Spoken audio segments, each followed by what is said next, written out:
নাক ডাকা বা স্লিপ অ্যাপনিয়া এটা এমন একটা সমস্যা যেটা শুধু যিনি নাক ডাকেন তিনিই বিব্রতকর পরিস্থিতিতে পড়েন না, আশেপাশে যারা তার সাথে থাকেন তাদের জন্য এটা খুবই বিরক্তিকর একটা বিষয়। নাক যে কোনো বয়সের মানুষ যে কোনো সময় ডাকতে পারেন, তবে এটাতে রয়েছে বিভিন্ন রকমের স্বাস্থ্য ঝুঁকি।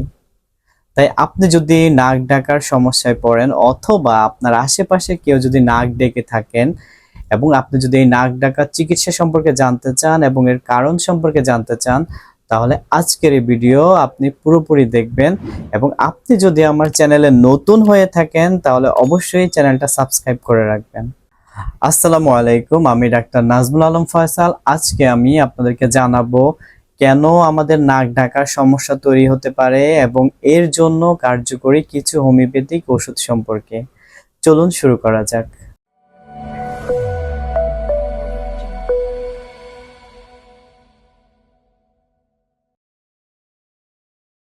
আমাদের নাক থেকে ফুসফুস পর্যন্ত বায়ু চলাচলের যে রাস্তা রয়েছে, এর মধ্যে যদি কোনো কারণে বাধার সৃষ্টি হয় তাহলেই আমাদের নাক ডাকার সমস্যা তৈরি হতে পারে।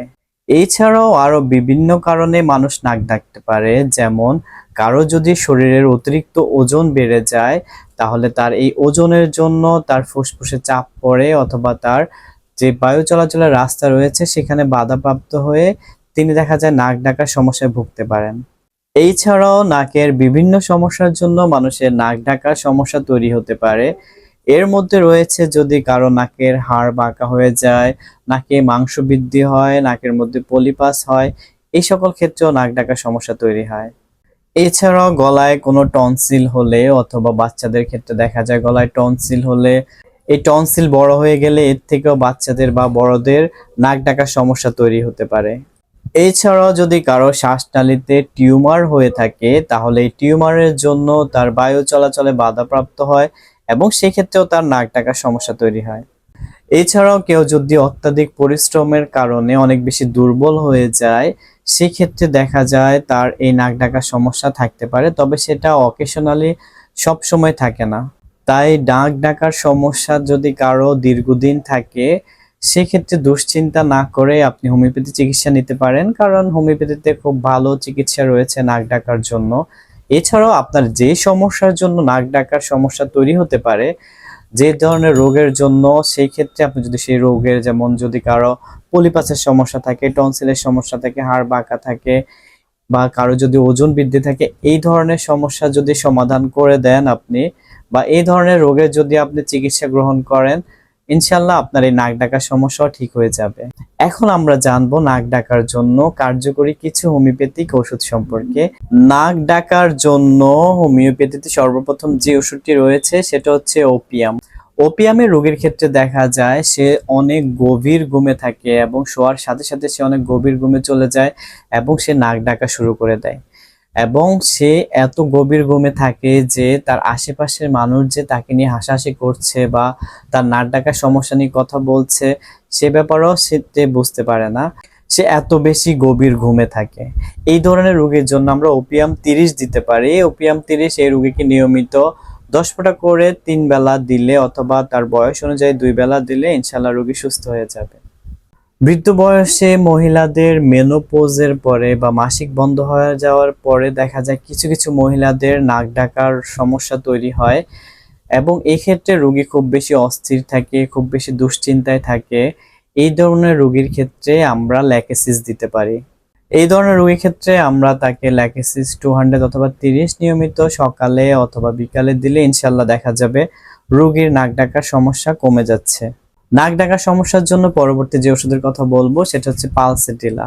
পালসেটিলা রোগীর দেখা যায় তার পানির পিপাসা খুব কম থাকে, রোগীর মন অত্যাধিক নরম থাকে এবং এই ক্ষেত্রে দেখা যায় রোগীর নাক বন্ধ হয়ে থাকে, নাকে সর্দি জমে যায়। মূলত তার নাক ডাকার সমস্যা তৈরি হয় দেখা যায় তার সাইনোসাইটিসের জন্য অথবা নাক বন্ধ হয়ে যাওয়ার জন্য, নাকে সর্দির জন্য। পাশাপাশি তার অ্যালার্জির সমস্যাও থাকতে পারে। এই ধরনের অ্যালার্জিক রাইনাইটিস বা সাইনোসাইটিস সর্দির ক্ষেত্রে যদি কারো নাক বন্ধ হয়ে যায় এবং সেই সাথে যদি তার পানির পিপাসা কম থাকে তাহলে এই রোগীকে আমরা পালসেটিলা দিতে পারি। সেই ক্ষেত্রে রোগীকে পালসেটিলা নিয়মিত সকাল বিকাল 2 বেলা দিলে ইনশাআল্লাহ রোগীর এই ধরনের সমস্যা আস্তে আস্তে কমে যাবে।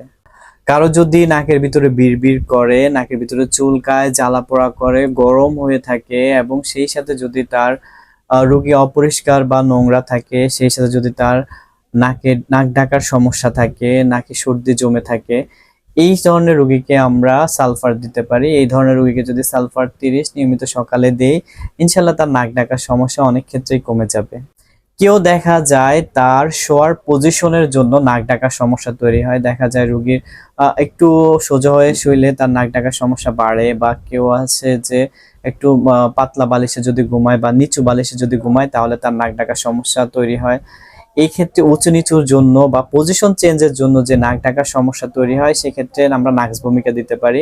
নাক্স ভূমিকা রোগীর ক্ষেত্রে দেখা যায় সে অনেক অলস জীবন যাপন করে এবং এই ক্ষেত্রে তার অ্যালকোহল বা তার ড্রিঙ্কস এইসব করারও প্রবণতা থাকতে পারে, এবং দেখা যায় সে অত্যাধিক পরিমাণ রিচ ফুড, জাঙ্ক ফুড এই ধরনের খাবার খায়। সেই ক্ষেত্রে আমরা এই রোগীকে নাক্স ভূমিকা যদি নিয়মিত 200 রাত্রেবেলা দিই, ইনশাআল্লাহ তার এই ধরনের সমস্যা সমাধান হয়ে যাবে। পরবর্তী যে ওষুধের কথা বলবো, কারো যদি স্থূলতার জন্য মানে শরীরে অত্যাধিক ওজন বেড়ে যাচ্ছে, শরীর অত্যাধিক মুটিয়ে যাচ্ছে, এই ধরনের রোগীর ক্ষেত্রে যদি নাক ডাকার সমস্যা তৈরি হয়, সেই ক্ষেত্রে দেখা যায় তার শরীর থলথলে হয়ে যাচ্ছে এবং তার এই ওজনের কারণে তার শোয়ার সমস্যা হচ্ছে, নাড়াচাড়ায় লড়াচড়ায় কষ্ট হয়, এবং তার যদি ঘাড়ে চারপাশে ঘামের সমস্যা থাকে, সেক্ষেত্রে আমরা রোগীকে ক্যালকেরিয়া কার্ব দিতে পারি। ক্যালকেরিয়া কার্ব 30 রোগীকে নিয়মিত 2 বেলা দিলে ইনশাআল্লাহ দেখা যাবে রোগীর এই ধরনের নাক ডাকার সমস্যা ঠিক হয়ে যাবে। এছাড়াও নাক ডাকার জন্য সিমটোমেটিক্যালি আরো মেডিসিন আসতে পারে। যদি আপনার এই ধরনের সমস্যা থাকে, আপনি অস্থির না হয়ে বা চিন্তিত না হয়ে হোমিওপ্যাথি চিকিৎসা নিতে পারেন।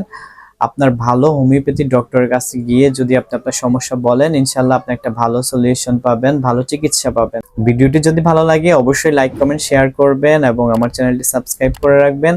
ইনশাআল্লাহ দেখা হবে পরবর্তী কোনো ভিডিওতে। ভালো থাকবেন। আসসালামু আলাইকুম।